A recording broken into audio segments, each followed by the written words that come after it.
get is, I don't know anything about racing. This is true. You're right. You're in the wrong show. Yeah. You're watching the wrong show if you want to hear like super engineer stuff.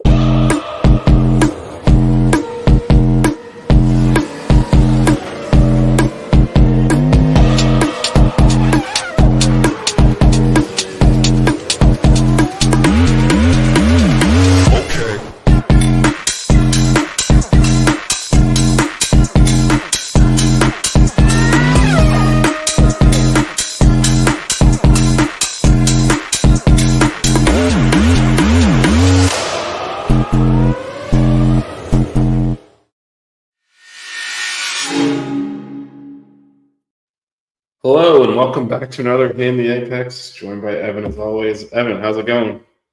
Good. It's been a real busy week, really fun week. Yeah, and a really interesting weekend. A lot of stuff happened. I guess we got to open the show with you nailed the top three here. Yeah, So, my surprise didn't quite hit it, but the top three. Surprise hitting is usually like a miracle on purpose, right? And the surprise is not like, flights are supposed to be outlandish. So yeah, you had Hajar top 5, which again was a stretch. That's the whole point. But your top 3, Max, Lando, Leclerc, right on it. I unfortunately put my faith in George Russell for some reason.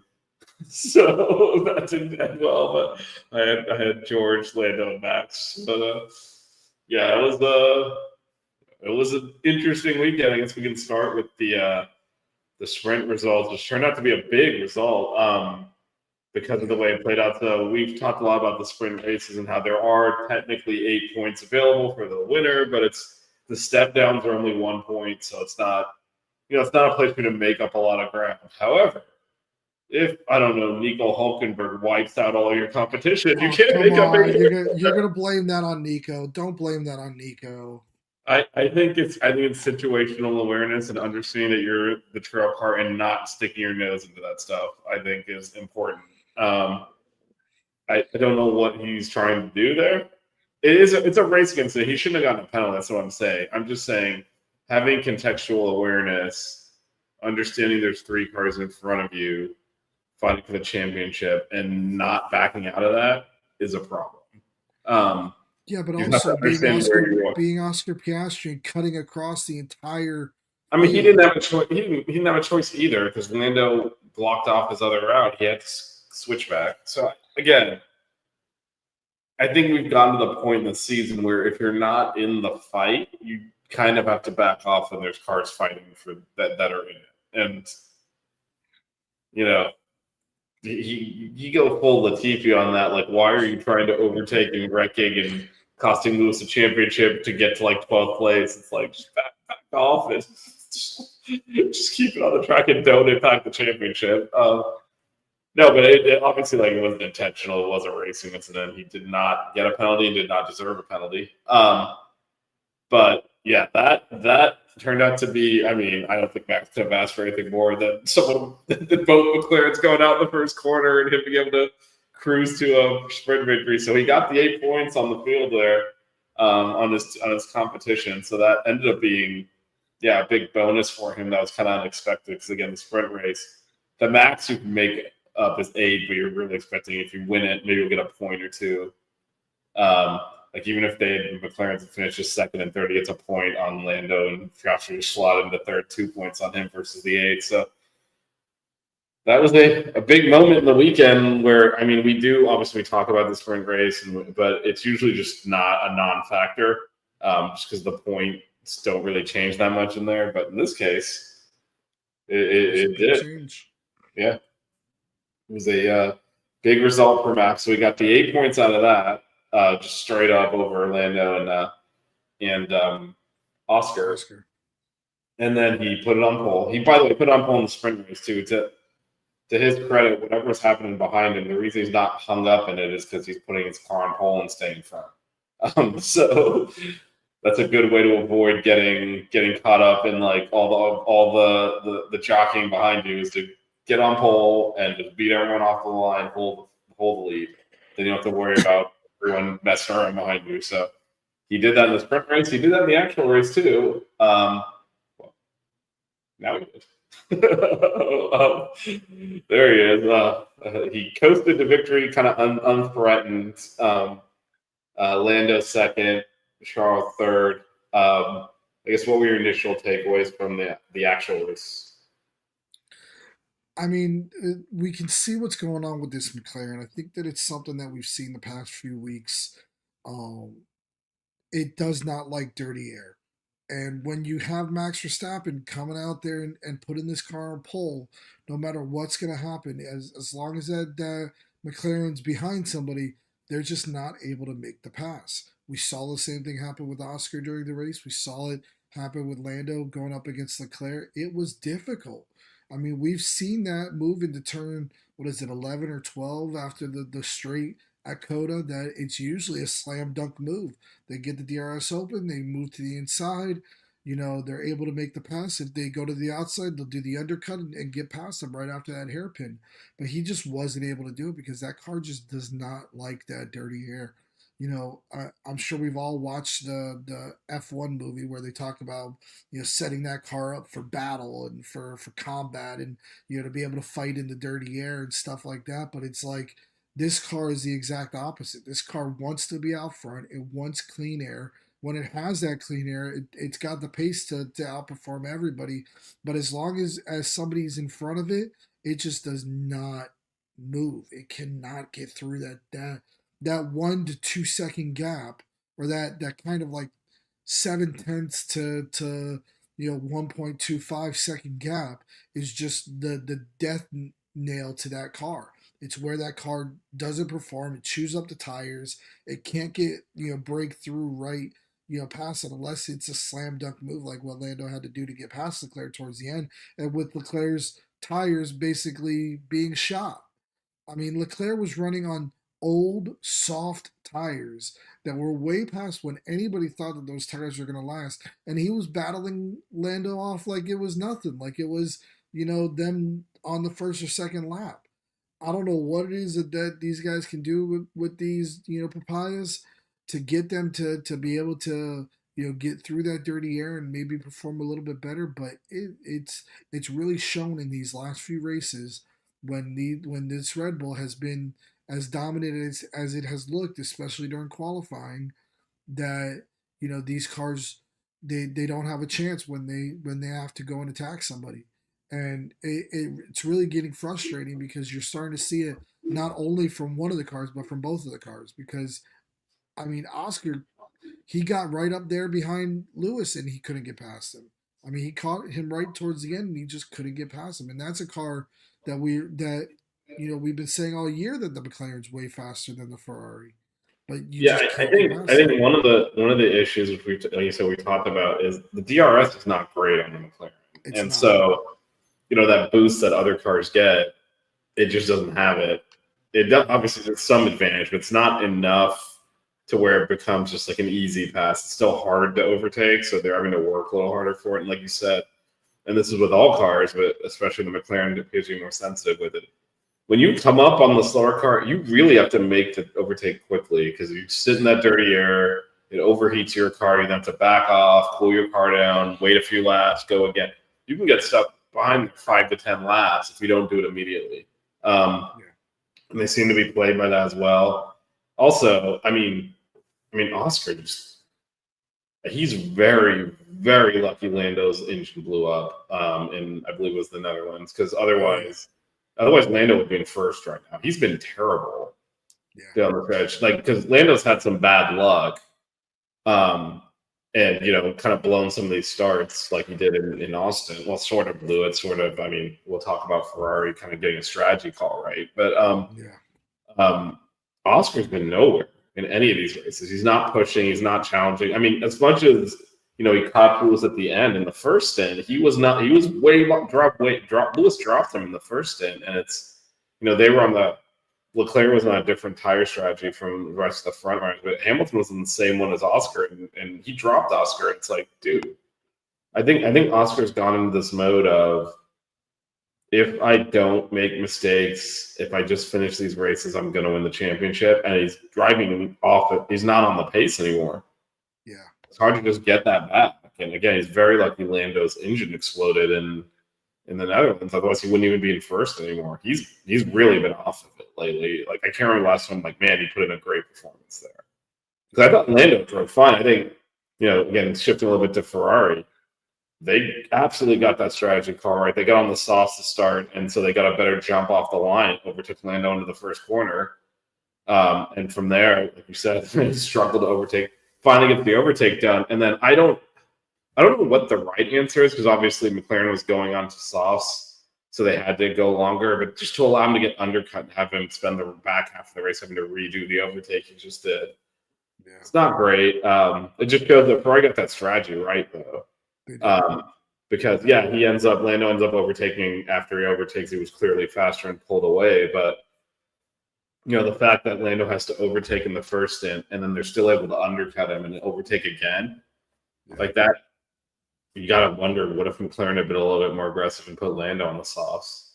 Maybe becomes a problem for Max then because we never. I will say Max obviously dominated this whole weekend. We're still not sure. He never had to go against the McLarens on an actual race because they got wiped out in the first corner of the sprint, and Leclerc was basically a moving chicane blocking for him the whole race. So I actually don't. I know we're saying like the Red Bull was dominant. It was Max was dominant because you'd be sure shit wasn't. And so, Well, I mean, so I do wonder, like in a straight shot. I wonder in a straight shot if Lando might if Lando had maintained second into the first corner and out of the first corner and just been in second, it's a completely different race.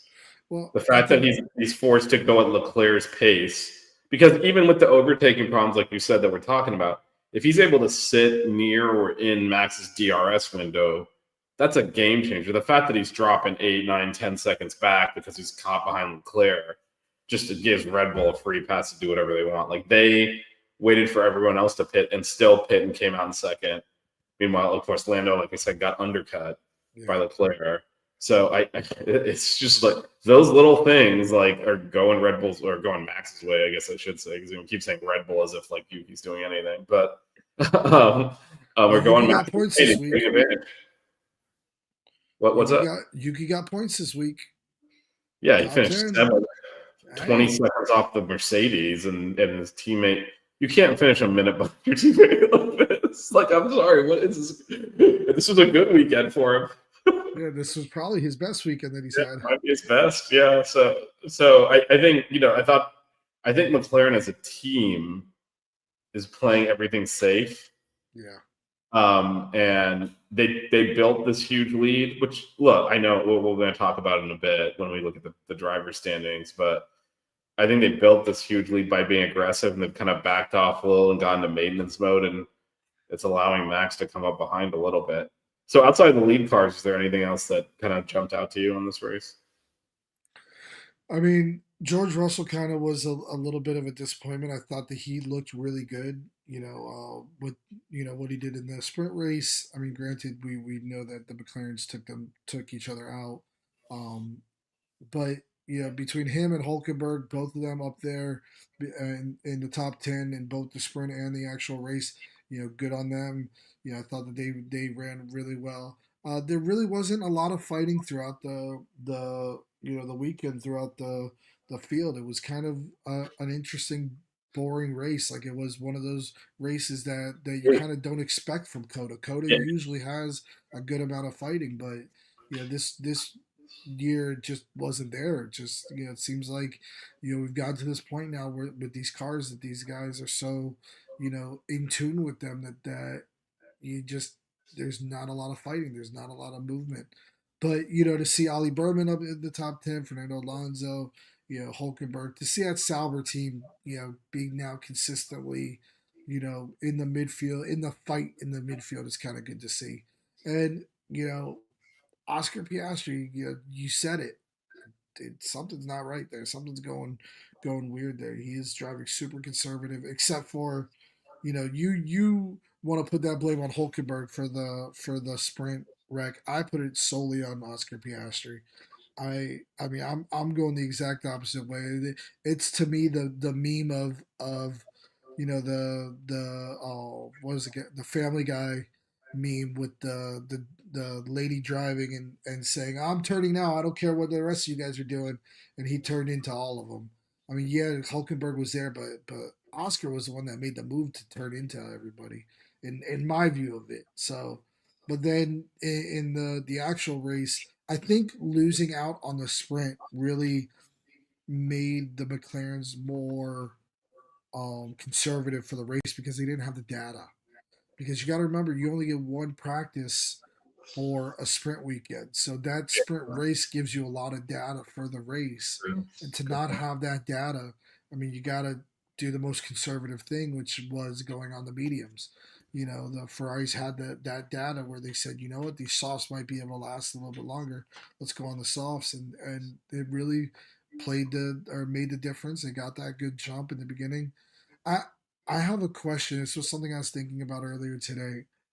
It's lap 3 that they open up the DRS, right? Or is it lap 2? I think it's lap 2 now. I think they just do the first lap, and on the second lap you have it. I think they shorten the window. I I almost know think you're right. I think it is two. I think it is 2 laps, and then after any incident, it's 1 lap. Like they don't wait 2 laps again. I believe. I think that's something that needs to change. I don't know if there will because obviously we're going to new regulations, Yeah. and we'll see what happens with the new regulations. But that is such a big difference because if you're that lead car, with how these all the rest of these cars are in dirty air, that lead car can build up such a big lead that these other cars that are behind them get that 2 or 3 or 4 second that loss to that front running car who's running with perfectly clean air, and then they just can't catch back up, especially with the situation like what happened, where Lando was stuck behind Leclerc. But in general speaking, it makes it so much tougher. Maybe they need to think about bringing it down a lap 2 or bringing it down if it is only 1 lap and then DRS. Maybe bring it down to the opening lap. You're able to use it just you know on the first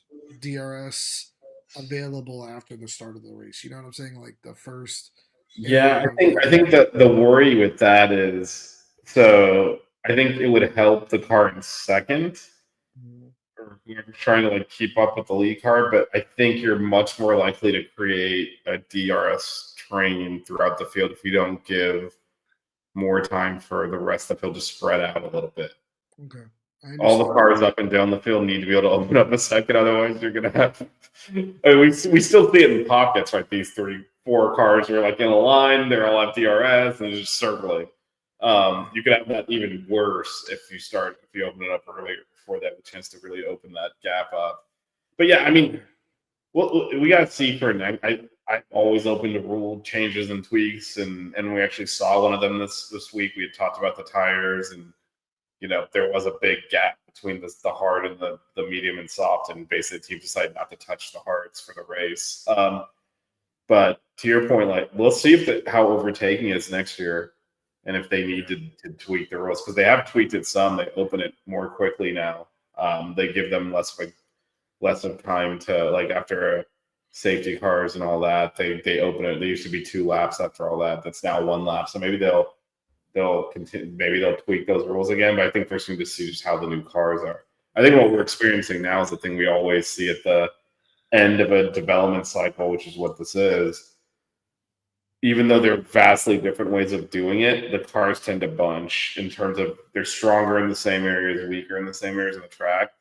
And without those variants, it's very hard to overtake. Yeah. Because like if you're fat, if everyone's kind of strongest part of the track is the slow corners, then you don't close up very close, and then you got to do it on the straight. It's much more difficult to overtake now than it was like 2 or 3 years ago when the cars were much more variable. And like you said, that you commented on this earlier, they kind of all have a handle on their cars now, so they know exactly how to set it up to get it optimal, and also to create and optimal means more drag. So the following car experiences more wind disturbance, such stuff all going together. It makes overtaking very hard. Which is funny because the rationale, and by the way, it's this way in Mexico again. The rationale for skipping a step was they want to make it so that it's closer to a coin flip between a one stop and a two stop, or that on computer simulations, the two stop shows up as faster, and they have to make a decision because obviously if it's close, they just do one stop because stops are risky. You give up track position, you could have a problem in the pit stop, especially if you're McLaren. It seems like every time, but so you default to not doing an extra stop. The funny thing is they took the softer of the two compounds and did one stop here and didn't have an issue. So didn't work because they might have just gone too soft overall. But the fact they're able to one stop on the softer compounds means the hard was never getting used because it's two steps up. So I think they kind of got it wrong. We'll see in Mexico if it shows that actually basically what they're trying to hit there was if the step wasn't skipped, that hard tire that they skipped over is the optimal tire. Yeah. That's what they're trying to hit. So now they skipped it, you'd have to choose to go too soft or too hard. In this case, it wasn't. The medium was the optimal tire. So just medium soft was the easy call. Like there was no kind of decision making there, or soft medium in Leclerc's case. The other thing you brought up, really there was not a lot of overtaking. The race was basically Lando spending the first half trying to overtake Leclerc, doing so, getting undercut, and then the same thing in the second half, and then that was that. So kind of processional. But yeah, it was an important weekend, but maybe not the most entertaining. Most of the entertainment happened in the first corner of the sprint race. Oh, and I will say, I'm not saying it's Hulkenberg's fault. What I'm saying is you have to have some situational awareness of who's fighting for the championship and try not to collide with them. Yeah. And I don't think he did that. I don't think he really cared. I think he was like, I'm right here and I'm going through. Like, I'm in the top 5. I'm going. Well, I think Oscar was naive to think he could cut across, do a switchback when there's 18 cars behind you trying to get into that corner. Like, you kind of have to pick your line and stay with it. And if it's the wrong line, you don't get to adjust it because you're going to hit someone at the first corner. So I think that was naive. But I also think Hulkenberg chose not to back out of that because he's like, I'm actually on the racing line. I don't know what this guy's doing, but if I hit him, I hit him. And then, as we said, it was chain reaction took out. And Alonso, we haven't mentioned, got wiped out too in that. So all I'm saying is I do think there's a little bit more responsibility on midfield teams when we get to this stage of the season with 5 races left to not hit the leaders. Yeah. But yeah, no, Oscar definitely, I think he's starting to feel some of that pressure. Like you say, he's been off of it. I think he sees Lando in front of him and can't overtake him. And he's trying to figure some way to get past him because, Lando is close. We're going to look at that actually right now. We can look at it, but Lando has very much closed that. There's been a lot of talk about. Well, let's look at the. I don't know why I lose my scroll spot. There it is. There's your driver's standings. So everyone's talking a lot about how Max has closed the gap to 40 points. Lando's only 14 off the lead. He's 26 up on Max. He is much closer to Oscar than Max is to him. Like this is on Max, and I think that also led to some of Oscar's behavior there because he was like you said, he was off. He not only cut back through the racing line, basically hit, basically there was no way there wasn't going to be contact. Like he was not going to come out of that corner in third if he kept his line. So I think there's probably a little bit of a panic of him falling a few spots behind Lando, leaking some more points, do so again in the race because this is now, we're a Lando win and a 5th from Oscar from, I believe it's 5th. That would be 10 points. Yeah, 10 points for 5. Yeah. If Lando wins and Oscar finishes 5th, Lando's in 1st. Yeah. So, that is not – he's blown – again, everyone's focused on, well, look at Max's – Lando's right there. This was actually a good – as much as obviously the sprint pace was a disaster overall for McLaren, this was a good weekend for Lando. Yeah, think about that. If Oscar hadn't hit Lando and Lando would have came in second place in the sprint race, that's 6 points? 7. He would have been within 10. Yeah. Or 7 points. Yeah, He would have and been then he would have been yeah, he would have been 7 points away yeah. from winning the If championship. the contract didn't send Oscar into to Lando as well, if he'd somehow Yeah, not clipped him, yeah, he'd be on 339. He'd be 7 back. exactly. Yeah, so I mean, this is all a lot, and I think that pressure because I still think the McLaren's the best car on a Yeah, neutral track. Now, these are all weird ones when I talk about altitude and all the crap going into this week's race, but um, I think the thing that's freaking Oscar out is he has the best car over everyone on the field except for one other driver who is driving faster than him right now. yeah. I think that's getting to him. We're seeing some not great behavior out of him and some panicky drive. That looked like a panic move in the sprint race. It did. I agree with that. But anyway, let's talk about the guy in third place because everyone else wants to. I do want to say this. So, talking about Max, Yeah, there was a report that came out because we all are trying to figure out how it is that they've made this giant switch. Obviously, there was one thing that changed, which was pretty big, which was Christian Horner leaving the team and Lauren Mecchi is coming in. Now, we not a lot of people were really talking about how that really affected the team because we didn't really think that they're doing that much development on this car. We know that there's a little bit of development that they had on the front wing, but that was something that was in the pipeline that was been coming, for a bunch of races. There is one thing though that reading reports I came across that I thought was pretty interesting. So when Christian Horner was the team principal, during practices, free practice one and free practice two, so the Friday practices, they were only running the car at 80% engine capacity to try to save the engine.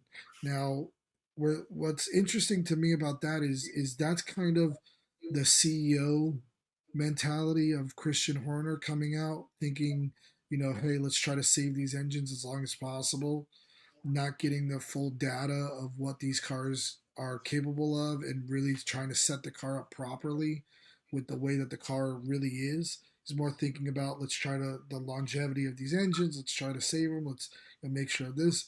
Ever since Mekias has come in, it's been a completely different thing. They've been running the cars full tilt, getting the right the right testing in, running the practice programs to the fullest amount, and there's a big difference in how these cars or how that Red Bull has been running, especially during qualifying now. Where earlier in the year we saw the McLarens, being able to be ahead of Max during the qualifying session and really be able to stay in front of him during qualifying. Now Max has kind of flipped that and kind of had more of an advantage during qualifying because not only is he the best driver, as we all say, but it seems like they have more handle in the car and they're able to they're able to get into that setup window to get the car right where they need it to be for those qualifyings and be able to outperform the McLarens, which has really been the big difference because, like we were saying, these cars don't like being in that dirty air. And if Max can start the races in front of him, he can get that cushion, keep those McLarens in the dirty air, and that's what's pushing that charge that he has, or that's what's fueling this charge that he has of him trying to put himself back in contention, with these last few races in the championship.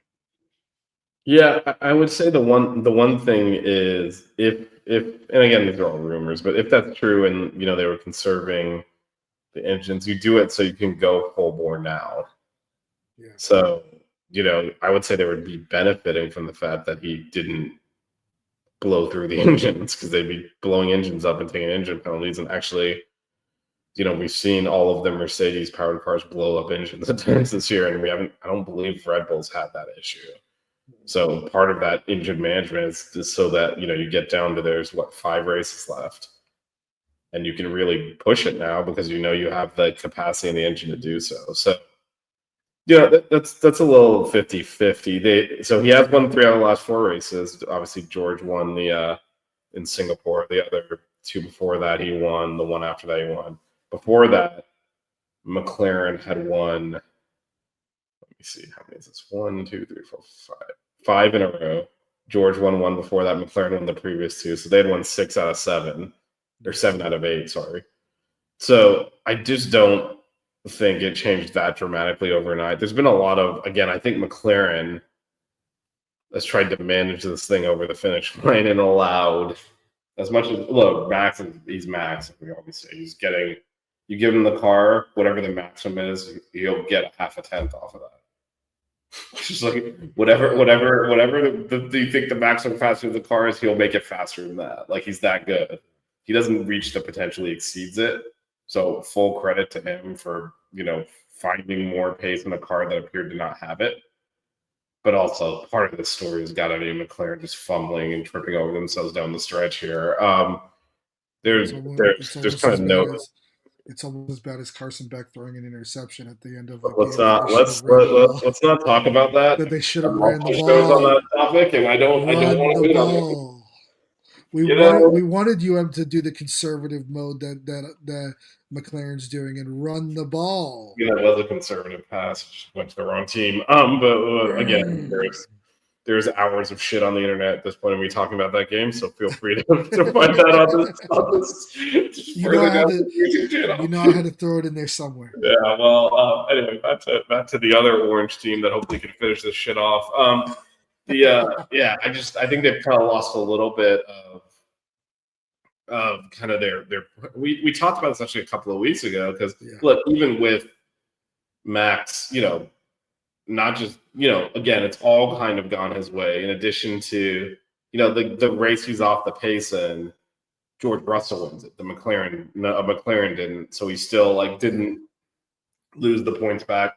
Obviously, look, he got as many points as he possibly could out of this weekend. He won the sprint, won the race, but he certainly got fortunate that the McLarens went out in the sprint race, so he got 8 points over them instead of 1.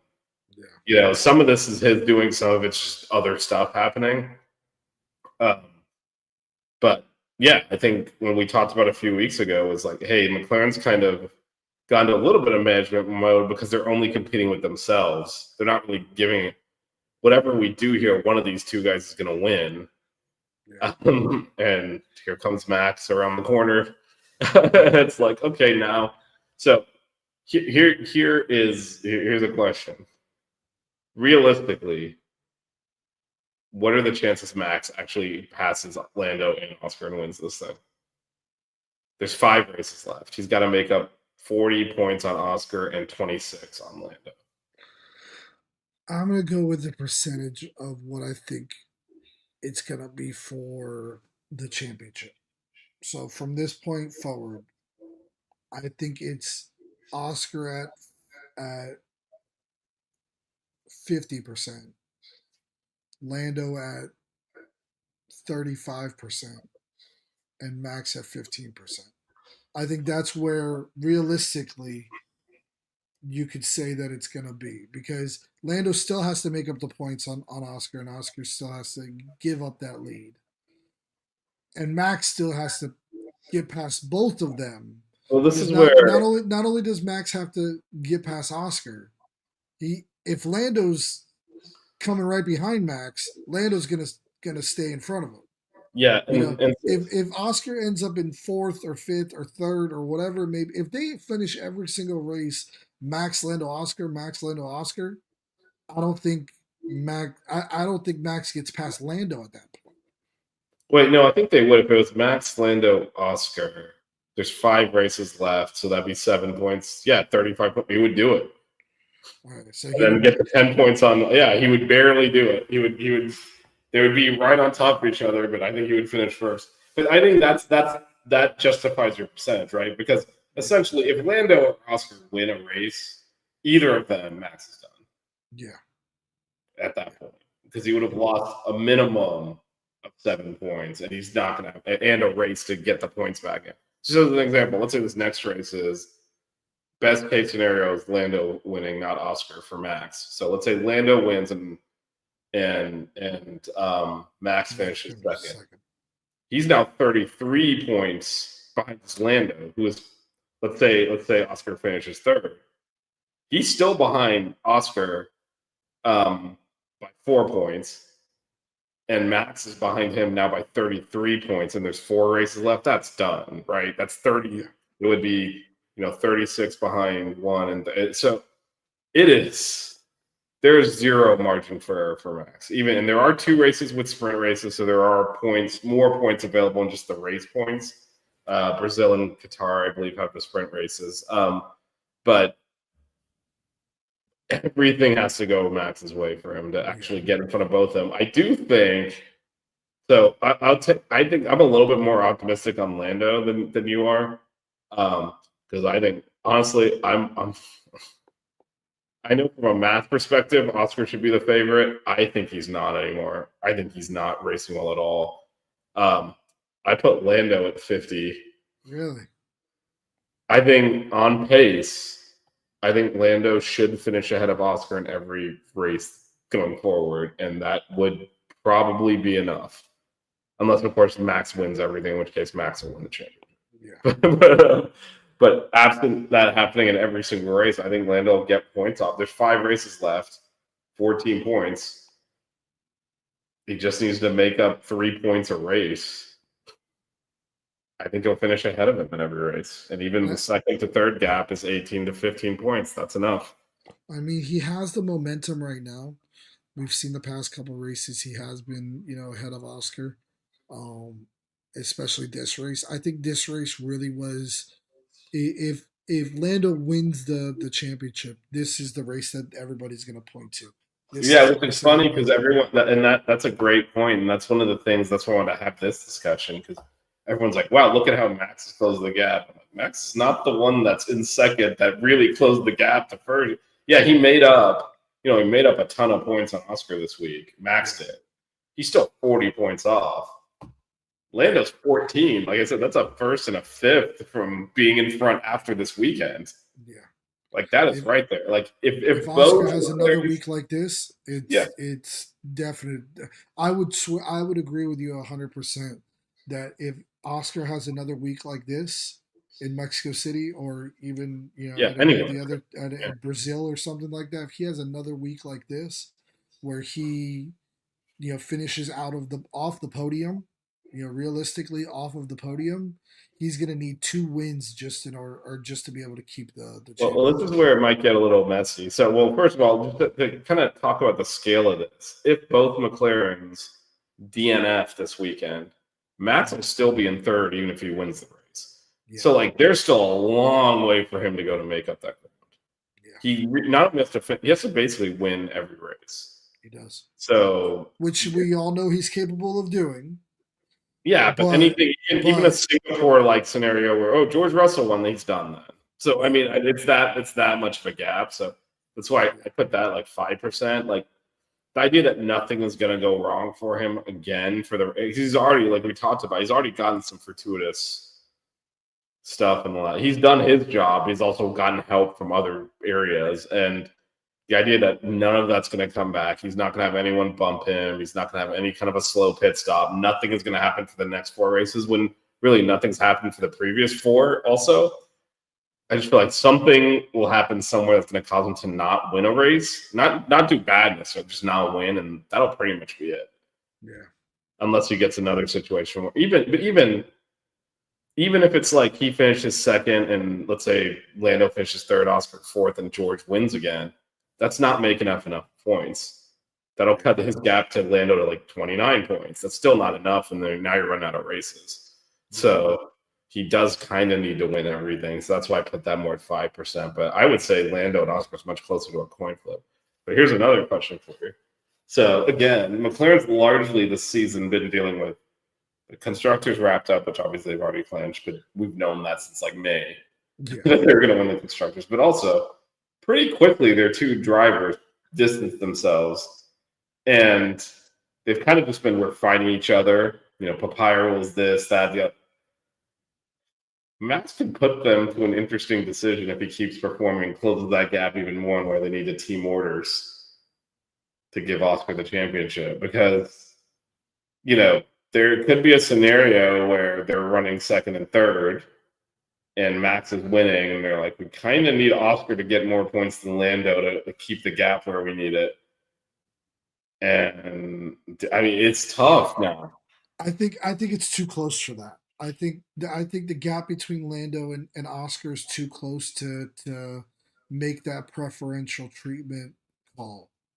I think if the distance between them was 25 points or more, if it was a race win and a DNF more, then yes, agreed. I think that that's where you make that decision and you tell Lando, hey, I need you to be a rear gunner. You know, you need to hold up Max because Max is on a charge, whatever it may be.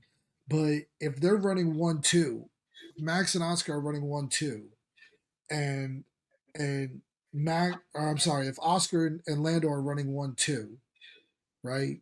I don't think And it's a 1-2 situation because I think if it's a 1-2 situation, you can leave them. You're fine because Max is behind.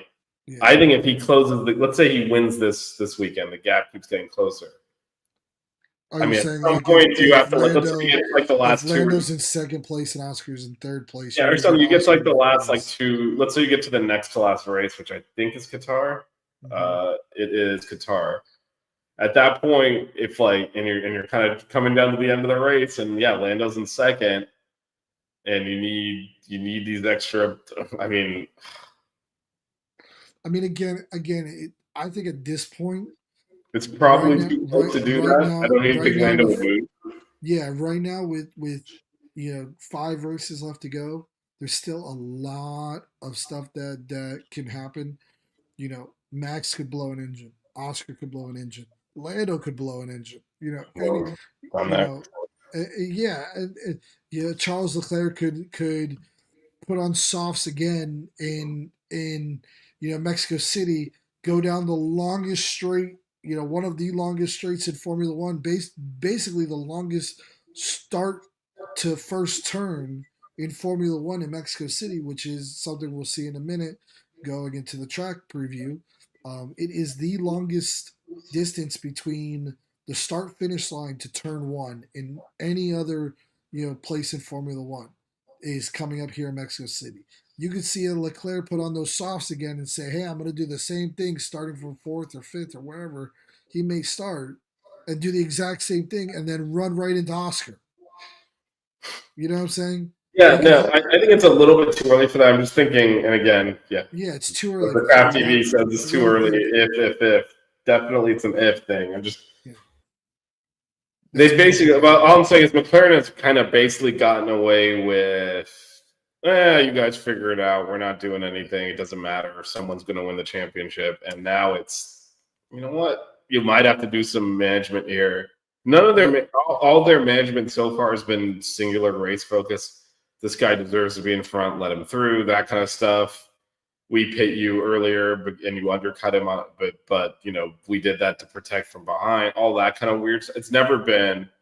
You have been faster today. Move out of the way anyway, because for the yeah. championship, the other guy needs the points more than you do. And yeah, I think get down to those last few races, it could be the difference between winning or not if Max keeps closing the gap. So it'll be they gotta work all that stuff out in their heads ahead of time. Let the drivers, this is what we're thinking and all, because they've definitely there's been a lot of back and forth. It feels like they've done a lot of the we're figuring this out on the fly stuff, and that's not going to work.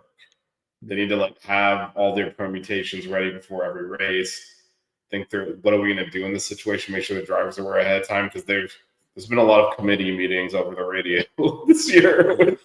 Move aside. Are you sure? Why? Why doesn't he have to move aside? You cannot be doing that with Max right on your ass.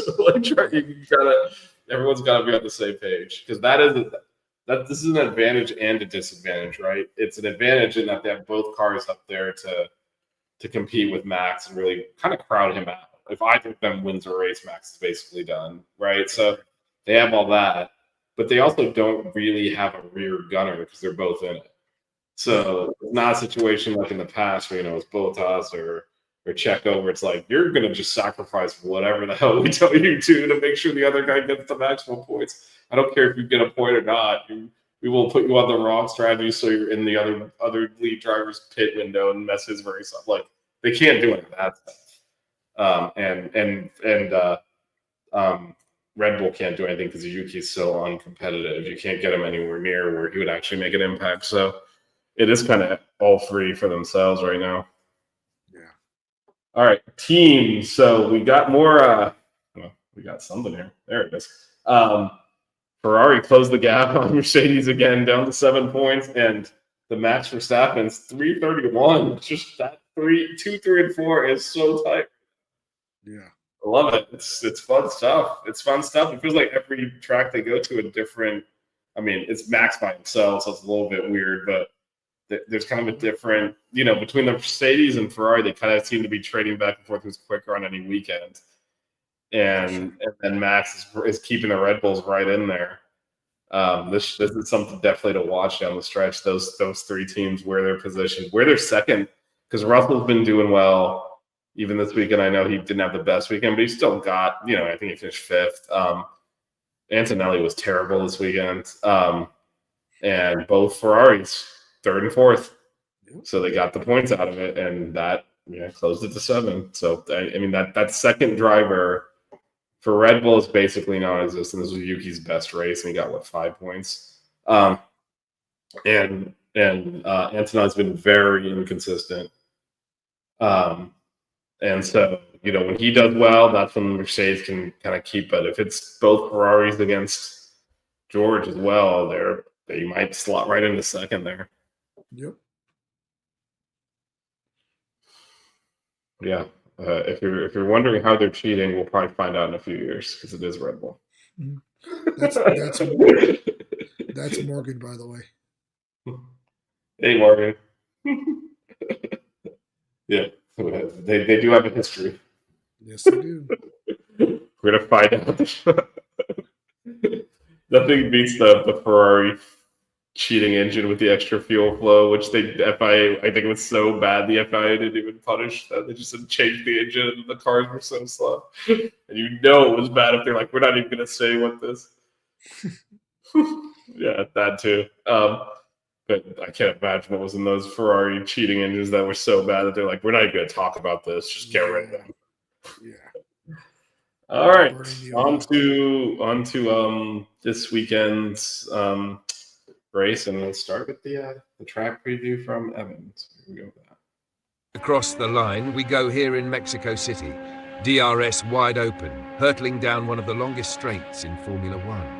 8th gear, 220 miles an hour. Down into turn 1. Hard on the brakes now.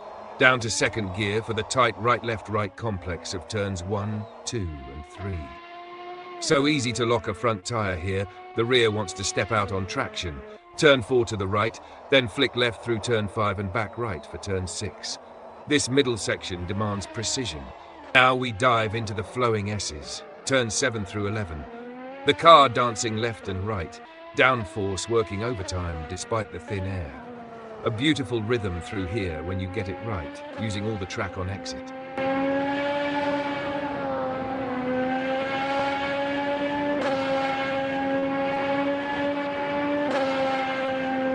Braking hard again for the stadium. Turn 12, then weaving through the slow corners inside the Foro Sol. Just listen to that crowd. Easing the car back out toward the legendary Peraltada through that long sweeping right-hander and across the line to complete the lap at the Autodromo Hermanos Rodriguez.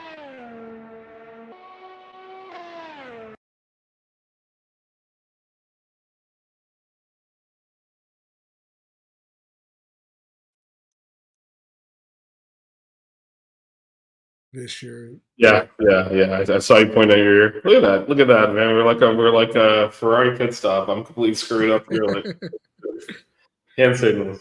I know your contributions, Morgan, to the car.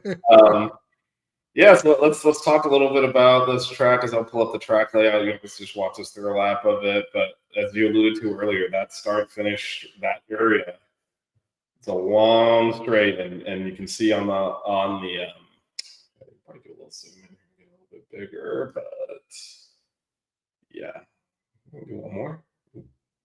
Hold on, let's see. Didn't really help. But so you can see, the start finish line is over, to the left, and then this is all the front of the track, and then this is, like you said, the long run down to turn 1, and then a little bit of an S, and then longer down to turn 4. And then after that, it's all high downforce, slow speed, tricky, intricate, very changeable circuit. What are your thoughts here, Evan? It's a fun track. We always see good, racing here. Lots of high speed, overtakes. You're gonna see the DRS hopefully make a pretty big difference here because of how thin the air is. These guys are gonna run, wings that look a little bit, more aggressive than usual and more aggressive than you would think for such a high speed track. But because of the altitude, I mean, this, I think it's 1.4 miles above sea level is this track, if I'm not mistaken. Um, the air is so thin up there that they have to put on the biggest, most aggressive wings possible to be able to try to get any type of downforce because of that whole middle section and the sector 2 and sector 3, that when they finally do get to use the DRS, you're basically cutting a hot butter knife through, through ice cream. Like it's gonna go as quickly through the air as humanly possible because of the fact that that again the air is so less dense.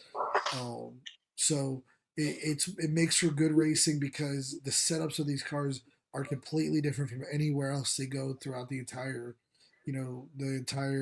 uh, season. There's no other place that's like this track, and it always, like I said, lends itself to good racing. We had Carlos Sainz win last year, which I think was his second win of the year last year because he only had that one and Yeah, then I think early so. in Yeah. the year.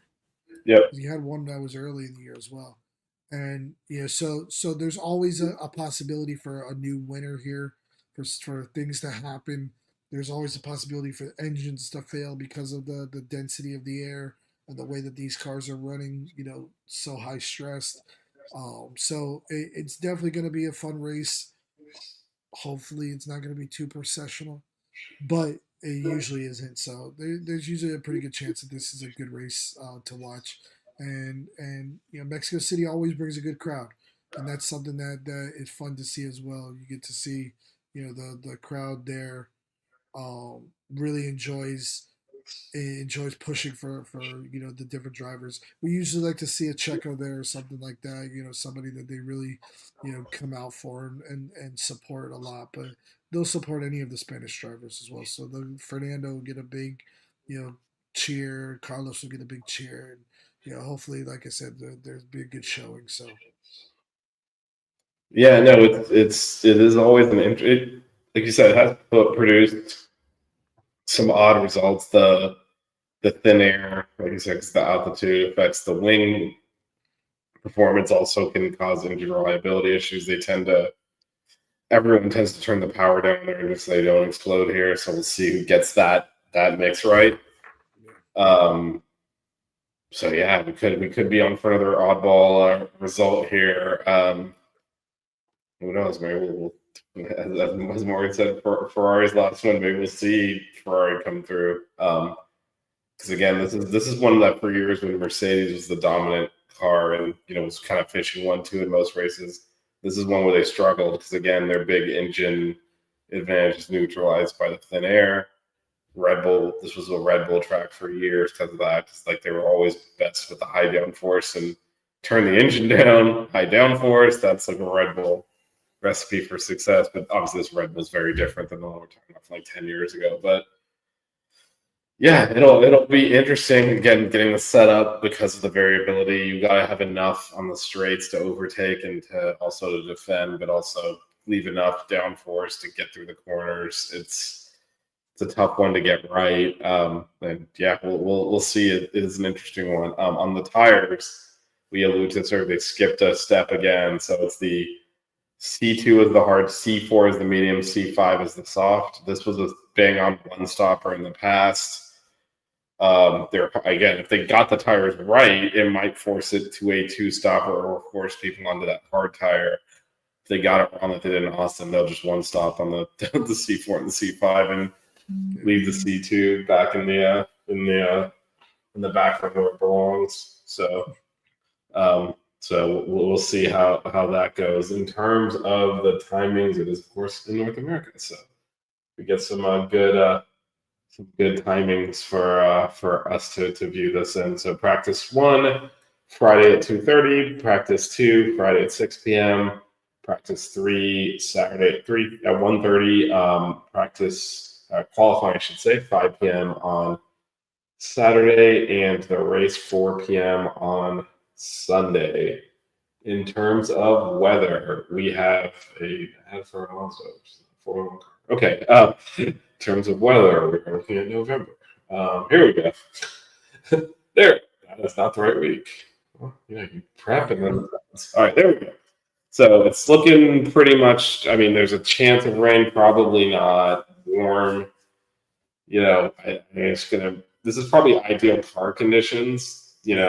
70s, maybe into the low 80s, but really in the 70s.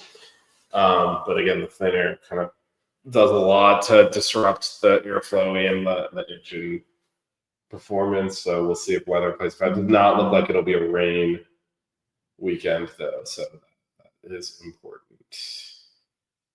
All right, Evan, you ready to put your prediction streak on the line after nearing perfection last After a week? perfect week. The pressure is on. Who are your top three and your surprise pick for Mexico? I'm gonna go top three. I'm gonna go Lando, Max, Leclerc. Ooh, Oscar. Yeah, I'm gonna go Lando, Max, Leclerc, What a and surprise. and and I'm thinking that because I think that Ferrari might do a similar thing. I think Lando might be able to come out and eke out a pole position, and then kind of get that long run Well, down let me to. ask you this, not to interrupt your No, production go ahead. predictions, but how with that long run up to the first turn, how important is pole here? It's still pretty important because pole position they line up, but it's still you got a little bit ahead. You Yeah, still got that half a car length ahead of the car who's in second. So realistically, you're gonna be drag racing down to that first turn.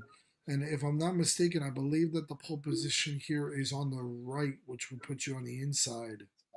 I think so. Yes, I think you're So right. put you on the inside for that first turn down in turn one, which gives you the opportunity to stay ahead, or if it's on the other side, because I'm trying to remember, I can't remember exactly which side it is, but if it is on the other side, then you're on the racing line. The other guy's got to slot back into the racing line.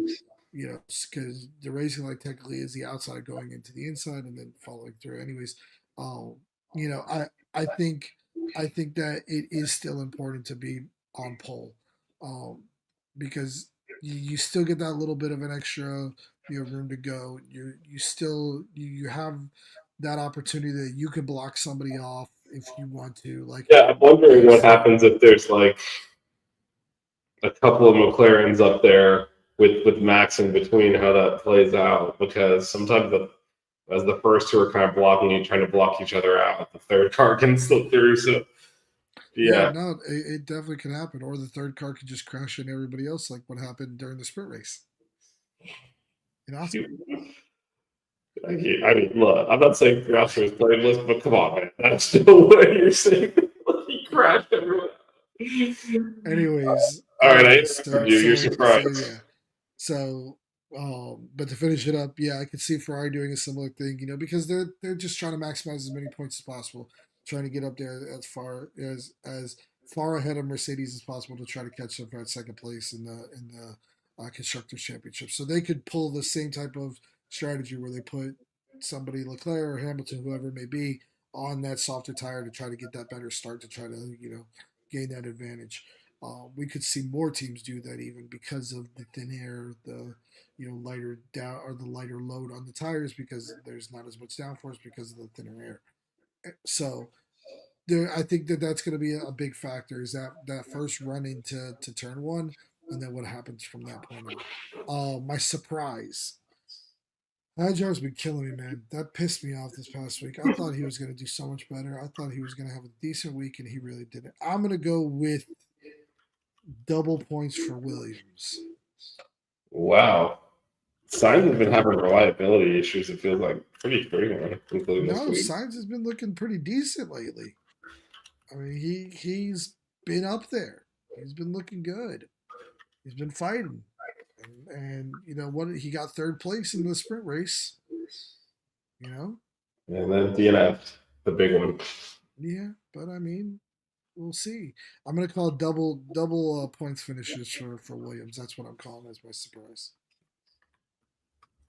Okay. That is definitely a surprise to get them both in the points. All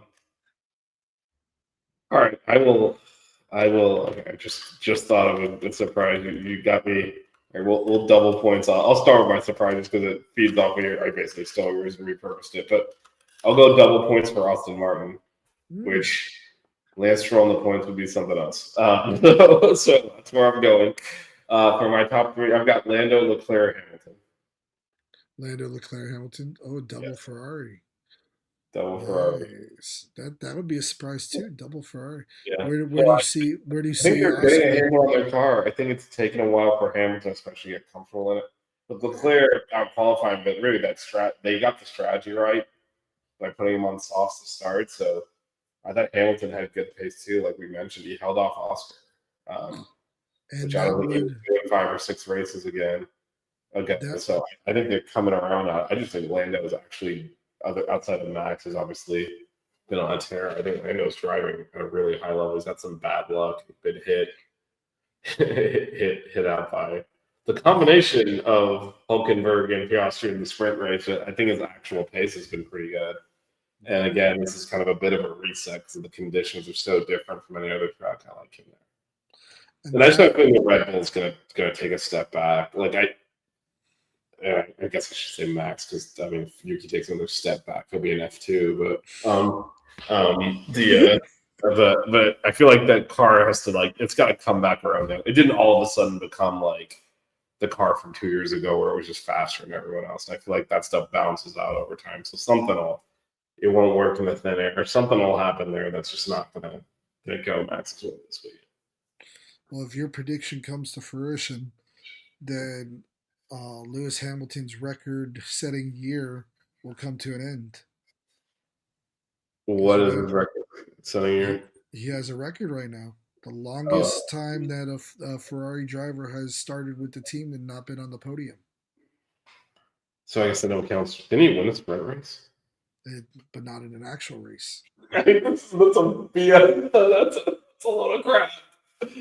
That's Also, that's how many races? Okay, but that's because they fired Luca Bador after like 3 races, so he didn't count. Like that guy couldn't even finish in the top 10. That was an unfair attack on my guy Lewis.